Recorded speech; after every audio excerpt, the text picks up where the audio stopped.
தமிழ்நாட்டில் விஷ்ணு பேசுகிறேன்ப்பா. தமிழ்நாட்டில் 3 பட்டையை காட்டி அசிங்கம் பண்ணி பேசிட்டான். ஜட்ஜி எப்பயுமே மூணு பட்டையை அடித்து தான் உட்காருவார். அப்போ ஆதியிலேருந்தே கடவுள் 3 பட்டையை அடித்து தான் உட்காருவார்.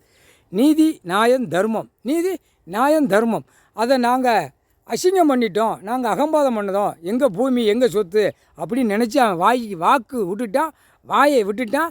அது மக்கள் கொந்தளிச்சு வாயிலே குத்துது. முக்கால் சத்தியம். அவனுக்கு எத்தனை கேஸ் இருக்கோ அவன் என்கவுண்டர்லேயே போயிடுவான்.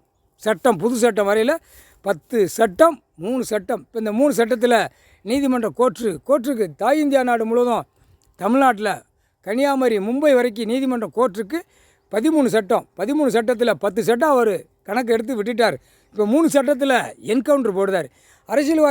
ஒரு அரசியல்வாதிக்கு ஆணுக்கும் பெண்ணுக்கும் 13 வழக்கு ஓடினால், பல வழக்கு ஓடுது, கேஸ் நடந்தால் ஷூட்டிங் ஆர்டர் க்ளோஸ் பண்ணிடுவார். ஆதார கார்டு எல்லாம் ஆன்லைனில் உள்ள அவன் சொத்து கித்து எல்லாமே சேர்த்து பிடுங்கி திருவோடு எடுக்க விட்டுருவார். குடும்பமே திருவோடு எடுக்க விட்டுருவார். முக்கால் சத்தியம்.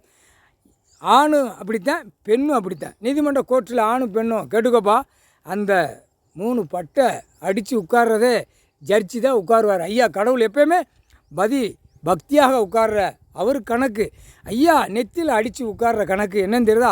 நீதி நியாயம் தர்மம். அவர் உட்கார்ந்துருக்க நீதிமன்றத்திலே நீதி நியாயம் தர்மம்.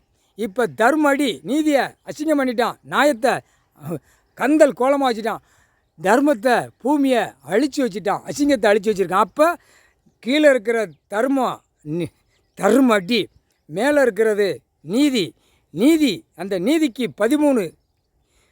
13 கேஸ் ஒருத்தனுக்கு இருந்தால் என்கவுண்டர் ஆணுக்கு பெண்ணுக்கும் கணக்கை முடித்து தொங்க விட்டுருவார். முக்கால் சத்தியம். நியாயத்தை படி கேட்கையில் அநியாயப்பட்டு மோசம் பண்ணி வச்சுருப்பான் உள்ள நீதிமன்றத்தில், அதுக்கு விடிவு காலம் கொடுப்பார். அதான் நியாயத்தை பார்ப்பார். முக்கால் சத்தியம். கணக்கு போட்டாச்சுப்பா.